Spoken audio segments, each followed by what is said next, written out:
Maman a dit, nous fêtons Thanksgiving uniquement avec les enfants sages. La tienne peut passer son tour cette année.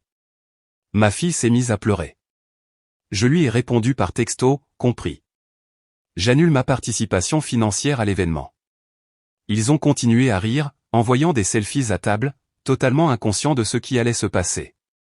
Le texto est arrivé pendant que je pliais le linge.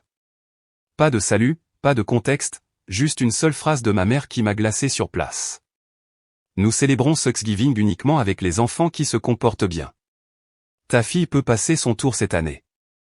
J'ai fixé l'écran, le relisant plusieurs fois, espérant avoir manqué quelque chose. Une faute de frappe, une blague. Mais non, c'était clair. C'était tout. Eva était assise en tailleur par terre à côté de moi, découpant des formes dans du papier de couleur. Elle fabriquait des feuilles en papier pour l'arbre de gratitude qu'il faisait à l'école. Elle m'en a tendu une et m'a dit qu'elle était reconnaissante pour les biscuits de mamie. Et puis elle a levé les yeux et a vu mon visage. Elle m'a demandé si mamie venait pour Thanksgiving. Je lui ai dit que non. Puis, sans même le vouloir, je lui ai montré le texto. Elle l'a lu, n'a rien dit au début. Puis elle a demandé si elle avait fait quelque chose de mal. Et ensuite, elle s'est simplement mise à pleurer. Discrètement d'abord, comme si elle essayait de ne pas être un fardeau. Puis plus fort. C'est à ce moment-là que quelque chose en moi a basculé. Ce n'était pas de la colère. C'était quelque chose de plus profond. Une sorte de révélation permanente, une fois qu'on l'a vu, on ne peut plus l'ignorer. Mes parents ne l'avaient jamais voulu. Ils n'avaient jamais essayé. Et peut-être qu'ils ne m'avaient jamais voulu non plus. Pas vraiment. Juste la version de moi qui ne les remettait pas en question. Celle qui acceptait tout. La fille obéissante. Celle qui continuait de donner. Je n'ai pas répondu tout de suite. Je suis resté assise avec Eva jusqu'à ce qu'elle se calme. Puis je suis allé dans ma chambre, j'ai fermé la porte et j'ai répondu par texto. Compris. J'annule ma participation financière à l'événement. Car oui, tout ce dîner de Thanksgiving, la dinde, le traiteur, le vin, les petits centres de table aux herbes que ma mère prétendait avoir arrangés elle-même, tout cela était à ma charge. Je couvrais les frais depuis 3 ans sans jamais demander à être reconnu pour cela. Je gagnais bien ma vie en tant que consultante et cela ne me dérangeait pas d'aider. Mais soudain, le fait que j'ai payé pour chaque fête pendant que mes parents choisissaient leurs favoris m'a donné l'impression d'être une idiote. J'ai tout annulé. Chaque plat, chaque livraison, chaque service. Sans préavis, sans explication, j'ai tout arrêté net. Je ne leur ai rien dit de plus. Le matin de Thanksgiving, j'ai fait des pancakes avec Eva et nous sommes restés en pyjama toute la journée. Vers 11h, la discussion de groupe a commencé à s'animer. Des photos de la table dressée, tout le monde sur son 31. Ma mère a posté une photo de la salle à manger vide avec une légende du style « On attend juste le festin ». Ils n'avaient toujours pas compris. Puis sont arrivés les selfies. Mon frère Ben souriant à côté de mon père, tous deux une bière à la main. Ma belle-sœur faisant un boomerang d'elle et de ma mère trinquant. Ils en ont envoyé un où ils portaient un toast à la famille qui se comporte bien. La légende était évidente et cruelle. Personne n'avait encore remarqué que la nourriture n'arrivait pas. Je n'ai pas répondu. J'ai simplement gardé mon téléphone en silencieux et les ai laissés profiter de l'illusion. À 14h45, Ben a texté « Salut, la nourriture était censée arriver plus tard cette année ou ?» Et quelques minutes plus tard, un autre message de ma mère « Rien n'est arrivé ». Elle panique. Je n'ai pas dit un mot. Je n'en avais pas besoin. Ce soir-là, Eva et moi avons mangé de simples sandwichs à la dinde du traiteur du coin et avons regardé Princess Bride sous une couverture. C'était probablement le Thanksgiving le plus paisible que j'ai eu depuis des années. Mais ce n'était que le début. Car ce que ma famille ne savait pas encore, ce qui se tramait discrètement en coulisses, c'est que la maison dans laquelle ils étaient assis à boire du vin et à rire n'était plus vraiment la leur, et que bientôt, ils allaient avoir désespérément besoin d'aide. Le premier signe est apparu le lundi après Thanksgiving. J'étais en réunion quand Ben a appelé 2 fois de suite. Je n'ai pas décroché. Puis est arrivé un texto de sa part, « Salut, tu es libre pour parler ?» C'est important. Rien à voir avec Thanksgiving. Je l'ai ignoré. 1 heure plus tard, ma mère a appelé, puis mon père, puis Ben à nouveau. C'était comme s'ils se souvenaient soudainement que j'existais, et pas seulement pour payer le dîner. Ce soir-là, j'ai finalement écouté ma messagerie vocale. Le message venait de ma mère et sa voix était étrange, ni en colère, ni froide, juste fatiguée. Elle a dit qu'ils avaient une situation avec la banque et qu'ils devaient discuter d'une aide temporaire à cause d'un problème avec l'hypothèque. C'est tout ce qu'elle a dit, mais je savais déjà de quoi il s'agissait. 3 mois plus tôt, j'avais reçu à mon domicile une lettre qui leur était adressée.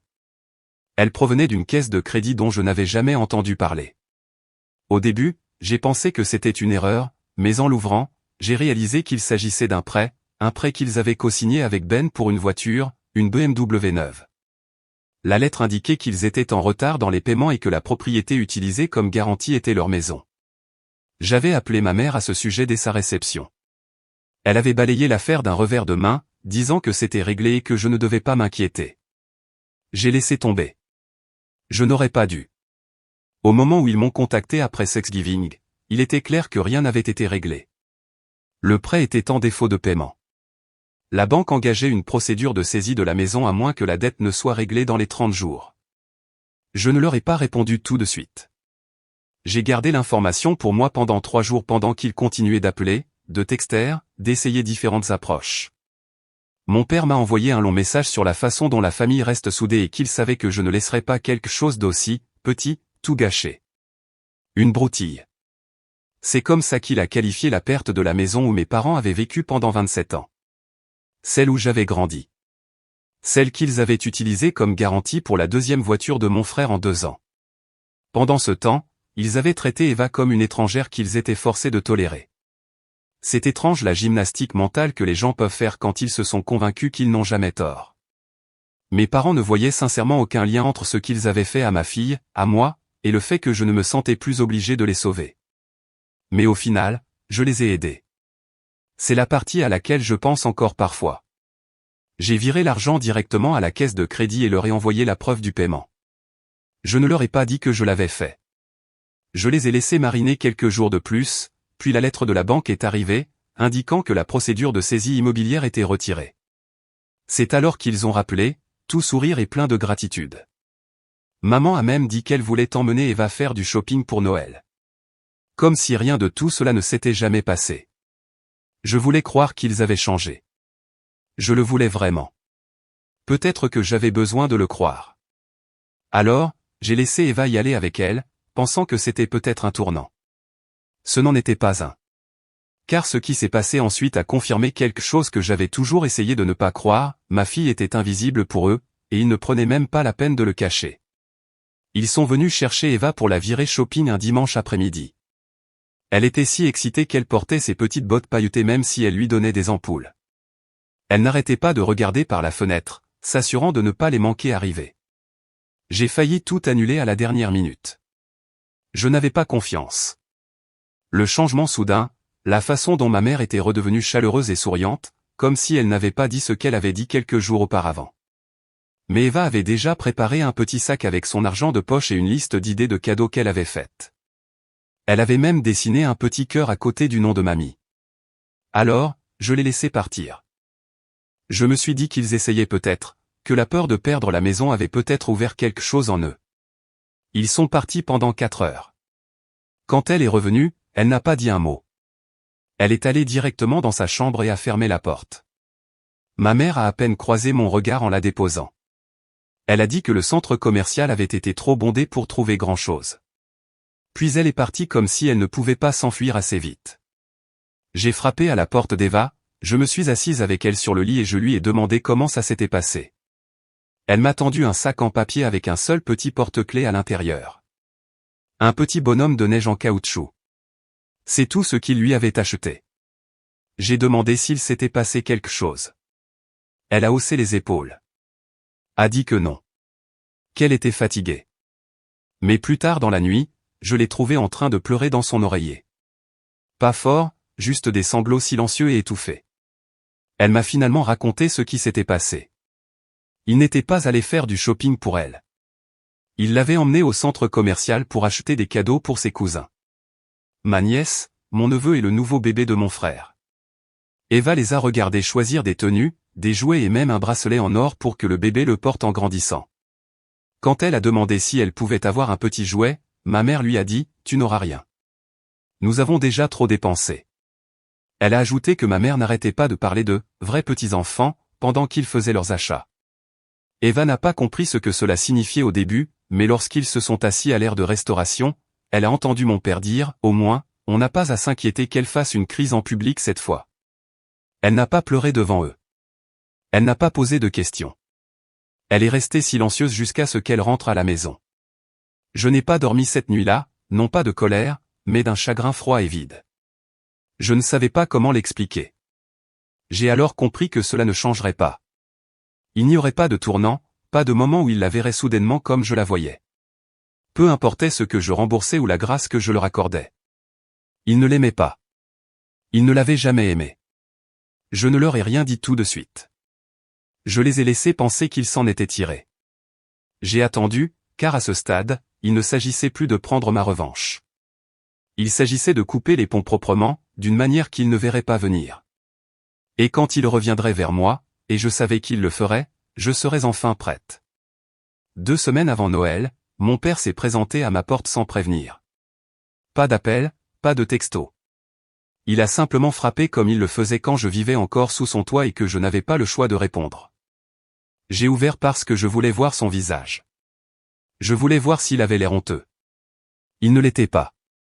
Il souriait comme si rien ne s'était passé, comme si Thanksgiving n'était qu'un petit malentendu et que la virée shopping d'Eva s'était merveilleusement bien passée. Il a même demandé comment allait, la petite, comme s'il ne se souvenait pas de son nom sur le moment. Puis il en est venu au fait. Il a dit qu'ils avaient de nouveaux besoins d'aide. Je n'ai rien dit et j'ai attendu. Apparemment, la maison n'était pas la fin de leurs ennuis. La BMW qu'ils avaient achetée pour Ben avait accumulé des amendes, des infractions de péage, des contraventions impayées et des problèmes d'assurance, le tout au nom de mon père. Et maintenant, le service des immatriculations menaçait de suspendre son permis de conduire à moins que le solde ne soit réglé immédiatement. Il a dit que ce n'était pas la faute de Ben, que les avis avaient été envoyés à une ancienne adresse, que le système était injuste pour les familles qui traversaient des moments difficiles. Je continuais simplement de le regarder. Il a dit que cela ne prendrait que quelques milliers d'euros, que j'avais déjà aidé et qu'ils étaient si reconnaissants. Il a même plaisanté en disant que je devrais considérer ça comme un héritage anticipé. C'était tout. Ce fut le moment exact où tout s'est produit. J'ai senti quelque chose se briser si nettement en moi que c'en était presque apaisant. Je lui ai dit, non. Pas, je vais y réfléchir. Pas, parlons-en plus tard. Juste, non. Il a cligné des yeux, confus, comme si le mot n'avait aucun sens venant de ma bouche. Puis il est devenu silencieux et a dit, nous sommes une famille, Grace. On ne tourne pas le dos à sa famille. Je lui ai demandé calmement si Eva comptait comme faisant partie de la famille. J'ai observé la façon dont il n'a pas répondu tout de suite. La façon dont il s'est agité, a baissé les yeux, a essayé de faire avancer la conversation sans reconnaître la question. Ce silence m'a tout dit. Je suis sorti et j'ai fermé la porte derrière moi pour qu'Eva n'entende pas. Je lui ai dit que c'était la dernière fois que nous aurions ce genre de conversation, que lui et maman devaient arrêter de prétendre qu'ils n'avaient pas passé les 10 dernières années à s'assurer que ma fille sache qu'elle était une étrangère. Il a dit que je déformais les choses, que j'étais trop sensible. Je n'ai pas argumenté. Je n'ai pas crié. Je lui ai juste dit de partir. Il est resté là pendant encore 10 secondes comme s'il attendait que je change d'avis. Je ne l'ai pas fait. Il est parti sans dire au revoir. Un jour plus tard, ma mère a envoyé un texto, une seule ligne. Nous avons toujours su que tu nous punirais de ne pas aimer ton erreur. J'ai fixé ce message pendant un long moment. Il ne l'avait jamais dit aussi crûment auparavant. N'avait jamais qualifié Eva ainsi. Mais c'était là, par écrit, indéniable, le rejet silencieux qu'ils avaient manifesté pendant des années, finalement énoncé comme un aveu complet. Et pour la première fois de ma vie, j'ai bloqué les numéros de mes parents sans hésitation. Chaque numéro, chaque réseau social. J'ai aussi bloqué Ben et sa femme. J'ai tout arrêté, car cette fois, ce n'était pas une pause. C'était permanent. Après les avoir bloqués, il y a eu un silence pendant près de 2 semaines. C'était étrange au début, ce silence, pas de texto, pas de messages vocaux chargés de culpabilité, pas de publications passives-agressives sur Facebook à propos d'enfants ingrats. Je m'attendais à ce que quelque chose passe à travers les mailles du filet. Une lettre, Une visite, un ami commun essayant de jouer les médiateurs, mais rien. Ce n'était pas la paix. Pas encore. Juste une pause. Et puis, juste après le nouvel an, le silence s'est brisé. Cela a commencé par ma tante, la sœur de ma mère, qui m'a appelé d'un numéro que je ne reconnaissais pas. J'ai laissé le message aller sur la messagerie vocale. Elle disait qu'elle ne voulait pas se mêler de nos affaires, mais que mes parents n'allaient pas bien et que je devrais avoir un peu de compassion. Elle n'était pas au courant du texto. Elle ne savait pas ce que ma mère avait dit à propos d'Eva. Ce mot, erreur, résonnait encore dans ma tête comme s'il avait été marqué au fer rouge. Je ne l'ai pas rappelé. Puis est arrivé un email de Ben. Juste 3 mots dans l'objet, nous avons besoin d'aide. Je ne l'ai pas ouvert. Mais 2 jours plus tard, j'ai reçu une lettre manuscrite de ma mère. Elle faisait 5 pages. La plupart étaient remplies d'explications interminables. Pas tout à fait des excuses, plutôt des prétextes déguisés en sentimentalité. Elle disait qu'ils avaient eu du mal à créer un lien avec Eva parce qu'elle ne ressemblait pas au reste de la famille. Elle disait qu'ils n'étaient pas prêts à être grands-parents quand elle est née, qu'ils travaillaient sur leurs sentiments et avaient fait des erreurs en chemin. Des erreurs, pas de la maltraitance, pas de l'exclusion, juste des erreurs. Elle écrivait que la famille était compliquée, mais que le plus important était de rester soudés quand les choses devenaient difficiles. Puis, vers la fin, elle a enfin dit de quoi il s'agissait vraiment. La maison était toujours en péril. Le paiement que j'avais fait auparavant n'avait pas résolu le problème plus vaste. Apparemment, il y avait une deuxième hypothèque dont j'ignorais l'existence, et la banque avait relancé la procédure. Cette fois, il n'y avait pas de délai de 30 jours. Ils avaient déjà manqué trop d'échéances. La maison allait être vendue aux enchères dans 45 jours, et elle voulait que je la sauve. Elle écrivait que la maison était notre héritage, que c'était là que j'avais grandi et où Eva pourrait un jour amener sa propre famille, que je ne devais pas laisser mes émotions obscurcir mon jugement, qu'elle espérait que je serais au-dessus de tout ça. J'ai lu la lettre 2 fois. Puis je l'ai pliée et l'ai mise dans un tiroir, non pas pour la garder, mais simplement parce que je ne voulais pas qu'Eva la voie dans la poubelle. Ce soir-là, j'ai eu une discussion avec Eva. Je lui ai dit que nous ne verrions plus mamie et papy. Je lui ai dit que certaines familles ne traitent pas toujours les gens comme elles le devraient, même quand elles disent les aimer, et qu'il est normal de s'éloigner des personnes qui nous font constamment du mal, même si elles partagent notre sang. Elle m'a demandé si elle avait fait quelque chose de mal. Je lui ai dit que non, que la seule chose qu'elle ait jamais faite était d'exister, et que parfois, cela suffit à effrayer les gens qui ne savent pas aimer correctement. Elle n'a pas pleuré. Elle a simplement hoché la tête et demandé si nous pouvions faire quelque chose de spécial pour le dîner. J'ai dit oui. Nous avons fait des spaghettis. Nous avons mis de la crème fouettée sur des brownies achetés en magasin. Nous avons regardé un film et nous nous sommes couchés trop tard pour un soir d'école. Et pendant qu'elle dormait, je l'ai enfin senti. Ce calme que j'attendais, il était arrivé. 3 semaines avant la vente aux enchères de la maison, ils se sont présentés. Tous les deux. Je n'avais pas vu mes parents en personne depuis la dernière conversation avec mon père sur le perron. Et maintenant, ils étaient là, devant ma porte d'entrée, comme si nous étions encore en 2007 et qu'ils avaient le droit d'entrer dans ma vie sans prévenir. Je n'ai pas ouvert. J'ai regardé par le Judas un instant. Ma mère tenait un dossier, probablement rempli de documents, de devis ou de toute autre paperasse qu'il pensait pouvoir me convaincre de jouer les sauveurs à nouveau. Mon père avait l'air plus vieux, comme si le poids de tout cela avait finalement commencé à se voir sur son visage. J'ai attendu. Ils ont sonné à nouveau. Frappé. Puis ma mère a crié mon nom à travers la porte. C'est à ce moment-là qu'Eva est arrivée dans le couloir. Elle m'a demandé si elle devait ouvrir. Je lui ai dit non. Simplement comme ça. Pas de longue explication. Pas besoin. Je l'ai ramenée à l'étage et j'ai mis de la musique dans sa chambre pour qu'elle n'entende pas. Quand je suis redescendu, ils étaient toujours dehors. Alors, j'ai ouvert la porte, juste la moustiquaire. Avant que l'un ou l'autre ne puisse parler, j'ai dit une seule chose, vous pouvez arrêter de demander. C'est fini. Ma mère a essayé de dire quelque chose à propos de la banque, que je ne comprenais pas la situation dans son ensemble, qu'ils avaient pris des mesures pour arranger les choses. Mon père est resté silencieux cette fois, fixant simplement le sol comme s'il savait déjà comment cela allait se terminer. Je leur ai dit que je me fichais des mesures qu'ils avaient prises. Je leur ai rappelé qu'ils étaient prêts à laisser ma fille se sentir comme une moins que rien pour pouvoir continuer à prétendre que nous étions toujours une famille parfaite. Je leur ai dit que j'avais essayé, que j'avais aidé quand je n'aurais pas dû, que je leur avais donné toutes les chances. Et ils avaient tout utilisé, chaque euro, chaque once de confiance, pour blesser la seule personne qui ne leur avait jamais rien fait, si ce n'est d'être né du mauvais parent. Ils n'ont pas contesté cela. Non pas parce qu'ils étaient d'accord, mais parce qu'ils savaient qu'il n'y avait pas de réplique possible cette fois.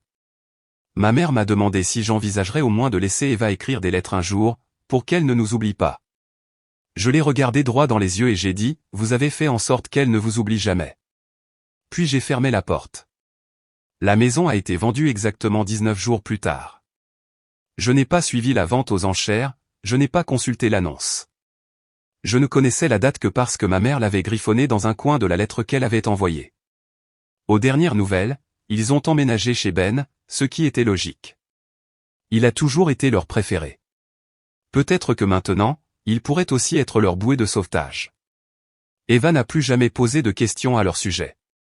Pas une seule fois. Je ne lui ai jamais tout raconté. Pas tous les détails sordides. Juste la vérité dont elle avait besoin, que nous ne laissons pas les gens garder une place dans nos vies simplement parce que nous partageons un ADN, que l'amour se mérite, il n'est pas indu. Parfois, je suis encore tenté de prendre de leurs nouvelles. Je ne le fais jamais. Parce que pour une fois, je n'ai pas seulement fermé la porte. Je l'ai verrouillée et j'ai jeté la clé.